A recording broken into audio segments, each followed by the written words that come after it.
What's up, everybody? Thank you for tuning in to the second ever episode of Pack Casual. I'm your man, Rob Westerman of GBP Daily, and with me tonight and every night of Pack Casual is my permanent guest co-host, Johnathan Beckman. How we doing, John? Doing good. Just got home from a high school football practice that I coach. Ready to talk some football. Yes, sir. How's the team looking? I know we said last week they had some work to do. Yeah, big rivalry week. It's, in the heart of the city. It's the biggest game of the year. But, I always preach never too high, never too low. But something we learned from our high school coach, Coach Mitchell. R.I.P. R.I.P. But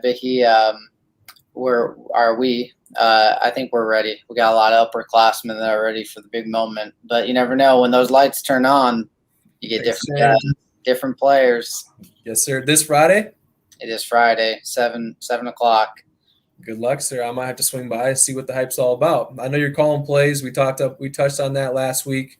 I'll be in the stands maybe, and if you need a little pointer here and there, you know where to look. You know my knowledge is subpar when it comes to calling plays. You want me to call New York Bozo? Please do. A la Aaron Rodgers. Please do.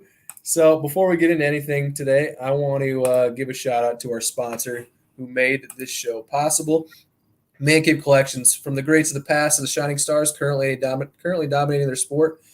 They have what you need as far as authentically signed, unsigned, and game-used memorabilia to fulfill your fandom. When it comes to shopping for a dedicated fan or collector, be sure to shop their extensive online catalog for unique gifts for every special occasion, including graduations, Father's Days, birthdays, and more. Thank you, Man Cave Collections. We appreciate it. So first order of business, if you're on the socials at all today, you would have seen that Devin Funches was put on IR. Personally, I was excited to see what he had to offer this season, but his season's over. He probably will never play it down with the Packers ever after being with the team for 2 years. I don't know if you would have seen that coming or not. Yeah, kind of a tragedy because it sounded like it was all kind of built up to have a new year, new opportunity for him after being out the last 2 years, and he felt like this was kind of his calling to come back and play, and just like that, gone. So just a reminder, when a player is put on IR before making the 53-man roster, they can't be brought back onto the team unless they got to do that injury settlement stuff, and then can potentially be brought back. I'm not exactly sure, but they had to make the initial 53 and then get put on IR if they want to be brought back at any point. So and the receiver room's a little deeper this year, so it's a little hard to hold on to someone like that was kind of right on the cusp of making the roster.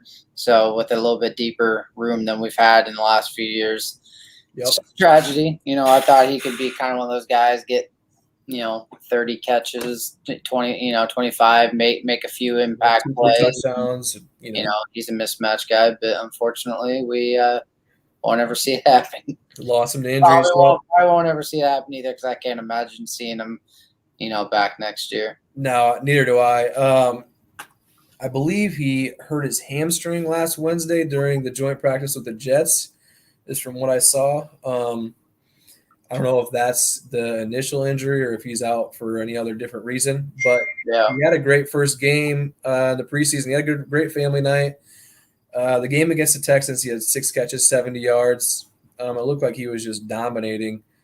And like I told you during the game, he looked like a professional receiver playing against, borderline practice squad guys, bubble guys. He was dominating them. I thought he looked good. Well, yeah, a bit. I guess, since we never really saw him really play, I guess it's kind of in and out, and I guess still. It's tough. He was talking a bunch of, encouraging, I wouldn't say trash during the offseason, but it looked like he was pumped to play. Last year, obviously, he opted out due to COVID. The year before, I think he played maybe one game with the Colts and was hurt the rest of the year. But him getting put on IR opens, a potential spot for Malik Taylor, maybe Equanimous St. Brown, Reggie Begelton. I don't know if they're going to keep 6, if they're going to keep 7. My gut feeling tells me they're going to keep 6. And right now, the locks are Adams, MVS, Lazard, Cobb, and obviously Amari Rogers. So Yeah. I don't know if you think any of Most, those 3 guys have a legit chance, or if 2 of them do. What do you think? I saw a comment earlier. Somebody said, yeah, big chance from Malik Taylor, though. I mean, it's true. I mean, Yeah, we got special teams guys. guy. I mean, yeah, it just really those guys have to come up and show up in special teams. See what we can get out of them. Gunner type guys Right. like that. They can be on kick return. Something like that. Although he didn't offer a ton of spark in the kick return game last year, you saw him have a big night just on Saturday against the Jets. Malik Taylor, him and Kurt Banker seem to be on the same page for quite a bit of the game. Especially you were watching, right? We were texting during. So you saw the Banker challenge. Banker actually kind of looked a little bit better than after his first showing. He slung it around.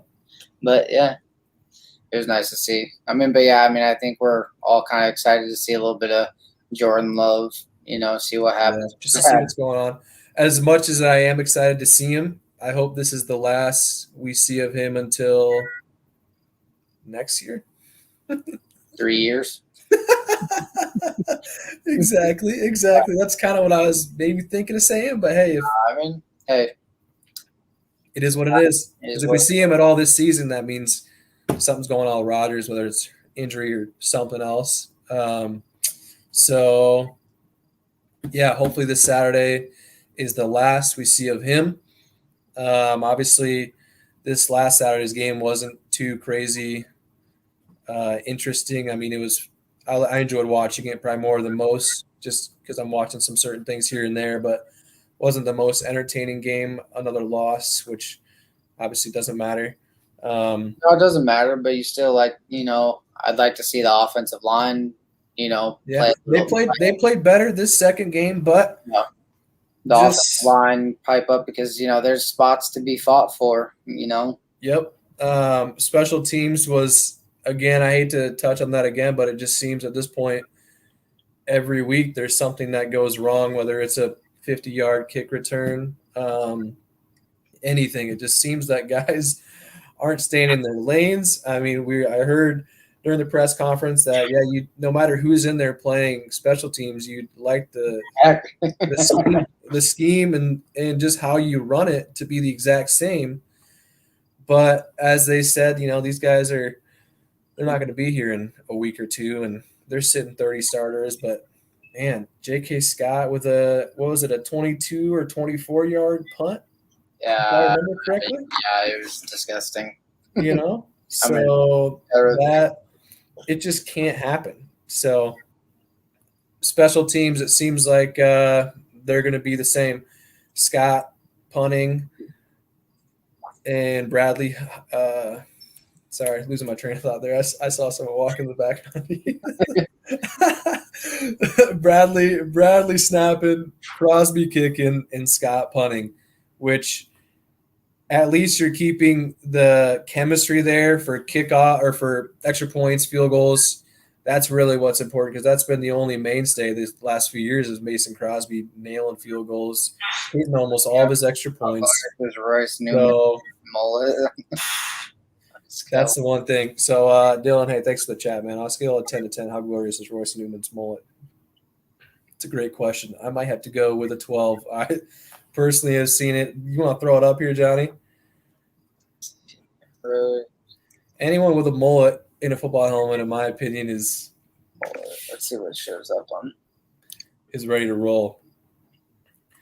So in other news, obviously Devin Funches hits IR. He's done. Will Redmond also put on IR this past week with a toe injury. This season's over, and his career with the Packers is probably over as well, which is a bummer. He was a key special teams guy. We just got done talking about special teams and how it's just not doing good, how it's not up to par. Like I said a couple minutes ago, every game it seems, we'll go down, score, have a great drive, score a touchdown. All the meanwhile to kick it off, and then they'll return it for 60 yards. It just takes the momentum right back. There we go. There we go. Royce Newman's mullet. I like it. Sexy. It is. It is looking good. He's a big boy. He's a big boy. All right. So what do we got for our second segment here? So just touched on Will Redmond in IR. Kamal Martin, you knew this a couple of days ago. He's released. I don't know if you're upset, you expected it, you're surprised. 2020 fifth round draft pick. Like I heard earlier on Packers Daily and Packer Day this morning, no other team, if Gutekunst could have got somebody to trade anything for him, he would have done it. But no team would, clearly didn't offer anything. Even the Texans offered a seventh rounder, for Kadar Holman. Right. And so that just kind of goes to show that the Packers aren't the only ones who didn't think too highly of him as a player, especially with his injury issues, in the past couple of years. Well, and it was weird to see that he was changing positions too in the last week or two, going more to outside linebacker, when our inside linebacker position really hasn't been solidified for, in the last 10 years, you hope a guy like that can step up, but he just, so. He was fast. I was excited for him. Obviously, I'm a Big Ten guy, so I see what he did at Minnesota, and so I was excited that we get some type of speed at the linebacker position because as good as Blake Martinez was and the Desmond Bishops of the world, those dudes weren't sideline to sideline speed, speed demons. So thick thighs make me cry, AJ Dillon. So that's that. We're gonna move on to the next segment here. I clipped a couple tweets that I kind of wanted to talk about, just with some stuff that's going around the Packer sphere. We've touched on and heard plenty of the wave, the Go Pack Go chant during games at Lambeau. There's kind of been some drama built up around it, especially when the offense is on the field. So I clipped a tweet, let's see here, from Ryan Wood. He's a Packers beat reporter, and he says, if Bucs fans are going to be quiet when Giannis is at the free throw line, it's the exact same little thing for Packers fans to not do the wave on offense. Nobody's saying don't do the wave. Just do it on defense. This is obvious. I'm not a fan of the team, just a fan of common sense. Damn, Ryan. Spitting some facts and your opinion, clearly. I agree with it, John. I don't know if you're a huge swear on one side or the other. At the end of the day, to a point, I think it's a little bit different, but at the same time, I've been to these playoff games where some of these, they're making noise while we're on offense, and it's just like, every fan base has their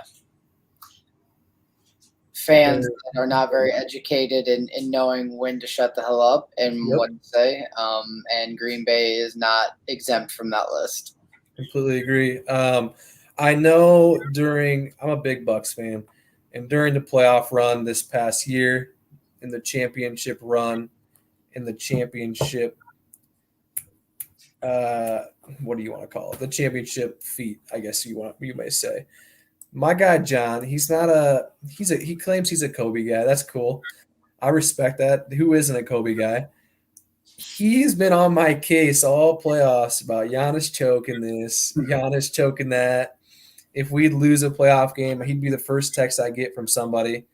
So much to the point where I had to mute his text because I was just like, dude, like, they just lost a playoff game. I'm not trying to hear from this guy right now. So he texted me all, during the Bucks or the Nets series, during the Hawks series especially, saying Trae Young is a more dominant player than Giannis. That was the famous quote that he held on to the whole time. And then Giannis just comes out and basically just shuts him up those last 4 games of the finals. I didn't hear too much of you. Is that kind of accurate, or am I wrong here, John? Kobe's ex probably is Kobe. Anyway, no, it's true. Obviously, had to get under your skin being a Kobe guy.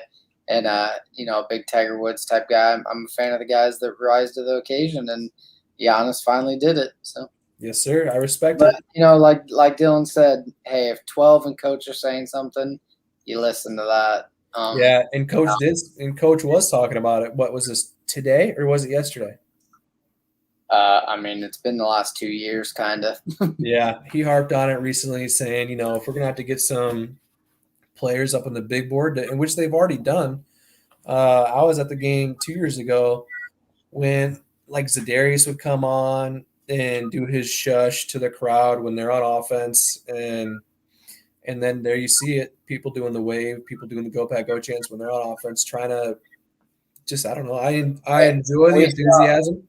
we saw how effective Green Bay's offense was last year when it's quiet. With no You fans. you let Rodgers run the offense, move guys around, do different things, the little subtleties of the game.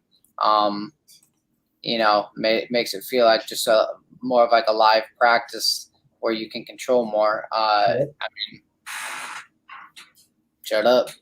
Yeah, I mean, I don't know how it's a debate, but I just want to throw that up there. Maybe we could do our part, and there's 14 people, 17 people watching right now. Maybe they're not aware. We can do our part, and I'm on board. I'll be quiet during offense if it means we're going to score more. That's completely fine. So next up, let's see here. Next up, so we got Jay Bailey NFL.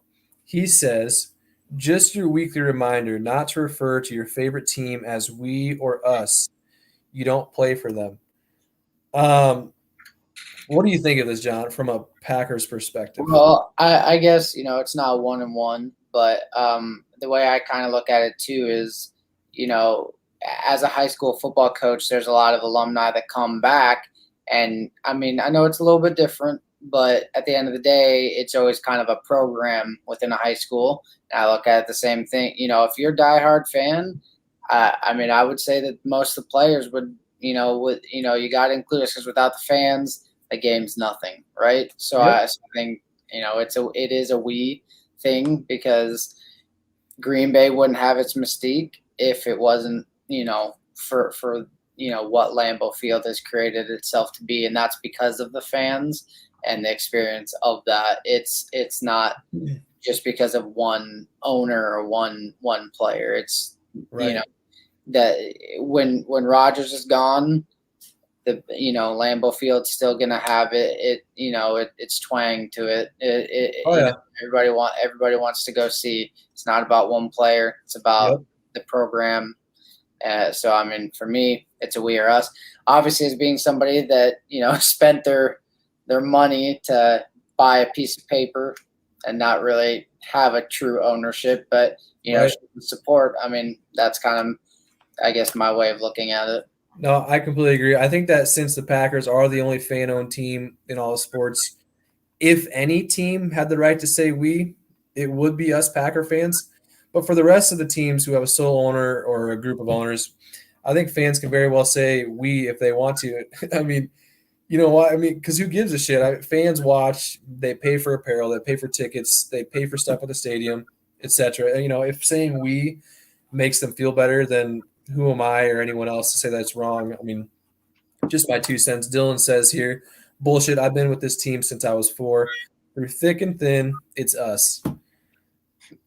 I mean, yeah, even the last few years, Yeah. Dylan, I'm right there with you, man. We've been there. We've been through hell and back, and we've seen a lot of success over the last Uh, have you 30 years. Did you see the video that came out like this week or a week? I don't know, a week ago about all the Packers like heartbreaks I did not, and I'm glad that I didn't, because in the last in the last 8 years. no, All the bad endings to all the playoff games. Hey, I'm no, that's rough. I'm a bigger Every time.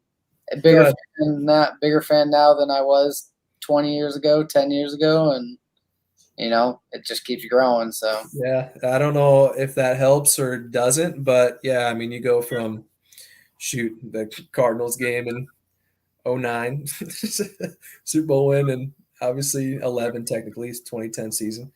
Then you lose to the Giants, and then just so on and so on. All these games from the NFC Championship against Seattle. I hate touching on it. I'm sure everybody else does too. So that's cool.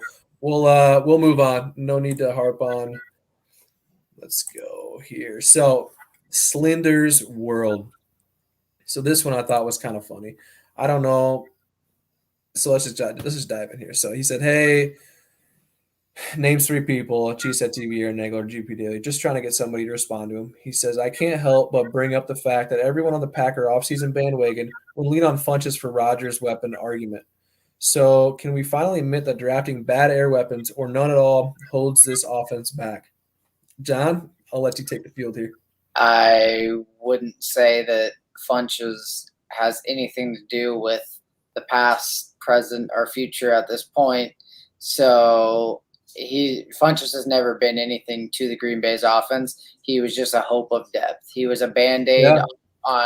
on a different argument problem. But at the end of the day, I thought Funches was going to be good, but at the end of the day, that was just that's just hoping.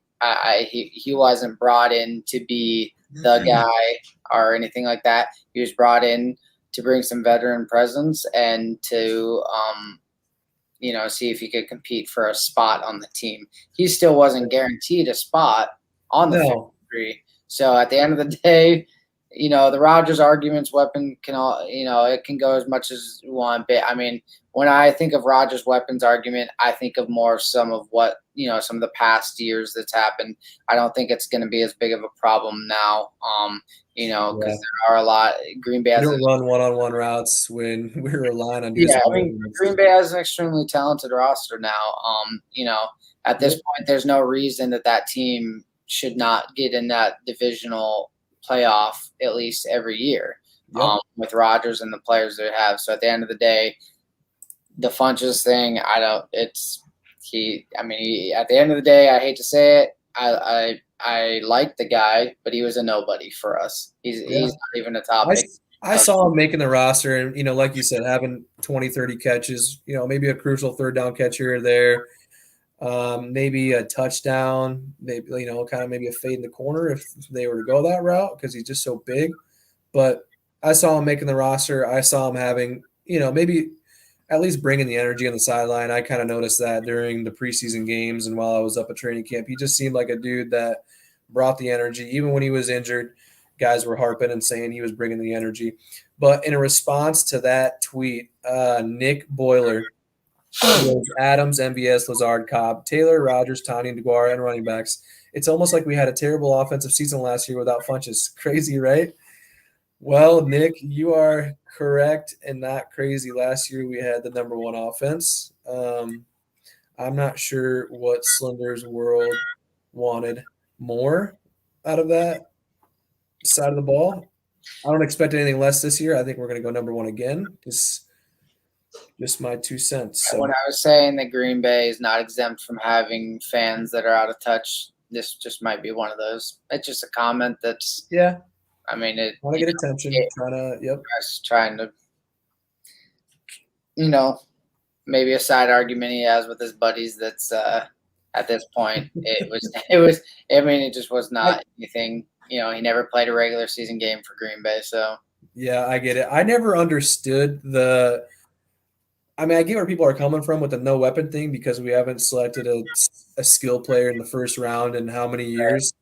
But at the same time, we've had, it seems like, more second rounders hit, more third rounders hit than probably any other team. Yeah, I think if anything, it's been, the no weapons, there's been a few years, but during quote unquote Rodgers' career, it's been obvious. Plenty of weapons. The problem has been the defense showing up in big games, giving up 40 points, 30 points, 35 points every game, and basically forcing the offense has to score 35 points, can't have any turnovers, against playoff level defenses, which almost happens every time. They almost score 30, 35 points every time. Against playoff level defenses, usually at their place. Think of San Fran, obviously Tampa Bay last year, and Atlanta the year before. Obviously, we were getting killed in the first half, but we ended up coming back. Scoring points at will almost, but it was just too little, too late. but it is what it is, right? So, although we haven't really drafted any, what did he say, air weapons or none at all? Hmm. I mean, just think of Devontae, Donald Driver in the seventh. Obviously, he wasn't drafted for Rodgers, but it just goes to show that you can get guys in any round, I mean, just like at the Amari end of the day, MBS. the You problem know, that everybody's crying about is at the end of the day, the problem is the defense, and we always has been. kept drafting defense, and a lot of them weren't hitting. So then, as a result, Darius Randall, wasn't getting Quentin extra. Rollins. Um, so I mean, it seems like I could go on and on. Quentin Rollins, Demarius Randall. I can stop there. haha, Clinton Dix, he fell off quick. Yeah, well, wasn't he and him and Amos? Wasn't that? Didn't we get the bad end of that trade? According to most Bears fans, Clinton Dix was kind of the way. No offense to him whatsoever, he just didn't produce on the field. Yeah, It was a good view of the community, but Bears fans that thought they got the good end of the Amos, play just was not not ideal. I it just mean, ain't it. it shows the lack of intelligence over Or just lack of research or just awareness. I mean, we see plenty of Bears games. One, because we watch two of them every single year, and then there happens to be one on in prime time, and I'm usually catching the prime time games. I mean, you should be able to realize that his play was what got him out of town. So, back on the defensive discussion in the playoffs, I wanted to touch and just kind of give him some slack because the last year's NFC Championship game, they got 3 picks in the second half. I can't blame that game on the defense. There's a bunch of things that came, that just seemed to stack up against them. If we're talking about Kevin King, the end of the half, that's really the main focal point I can point to as far as the defense. But I mean, Aaron Jones fumbling out of the second half. I mean, that's just unacceptable. But it's And it never I'd say more than unacceptable. It was uncharacteristic. So I think they had 5 fumbles all year long. I don't even know how many they lost of those 5, but of course, it happened on the first or second play coming out of the half, or it was just on that quick on the drag right across the middle. It was just ridiculous. I just sat there. I'm like, oh my goodness, like come on! And then obviously we get 3 picks. The first pick, I think we went down and scored. It took like 7-8 minutes. And then the next 2 we didn't score. So it's like, what were they? 80% in goal to goal situations, and we get down there, and yeah, we talked about this last week with the field goal and all that stuff. So I think that'll do it here for the Twitter segment. We have got a Brett Favre bobblehead to give away. Someone in the viewers. We were thinking of doing a trivia question, John. I don't know if you want to continue to do that or you just want to pick from the crop here. What are you thinking? You want to do trivia? I think I can sense that you want to do some trivia. Yeah. Yeah? All right. Let's do some trivia. All right. So the trivia question today, whoever answers this correctly will win a bobblehead. Let me throw it up here on the screen so you can kind of see what you're getting yourself into. So, trivia question is, what player posted the Packers' lone pick 6 of the 2018 season? We'll make it nice and simple. First one to comment the correct answer gets the bobblehead. I was talking to John, and he guessed a few times, and he wasn't even close. That kind of tells you the difficulty of the question. I'm a very visual guy, and I just couldn't remember off the top of my head. What does that mean? I'm a very visual guy. Like I remember the play that you're referring to. I usually I'm a very visual person. Like I remember those exact distinct moments, and I couldn't think of this specific play. Okay, Ralph says, what's the question? What player posted the Packers' lone pick 6 of the 2018 season? I think it's kind of a tough one. While we're sitting here, I got a fact here. It says wideout Randall Cobb, who signed with Dallas Cowboys in 2019 caught 470 passes in 8 seasons in Green Bay. That's an appropriate fact because So do you want to repeat the question one more time? yes, sir. Question is, what player posted the Packers' lone pick six of the 2018 season? I probably should pull this up on the Google, screen. boys. I don't think I would have guessed it just out of pure knowledge because it's a tough one. But let me ask you a question, John. You ready? Yep. Okay, this one's so freaking easy. Who are the only 2 head coaches since Vince Lombardi in Super Bowls 1 and 2 to lead the Packers to a Super Bowl victory? Was it Mike Sherman? All right. Oh gosh, who was the coach after Mike Sherman? Oh gosh, what was his name? So, who led the Packers to the Super Bowl in '97 and then 2010? I know. I'm trying to think of.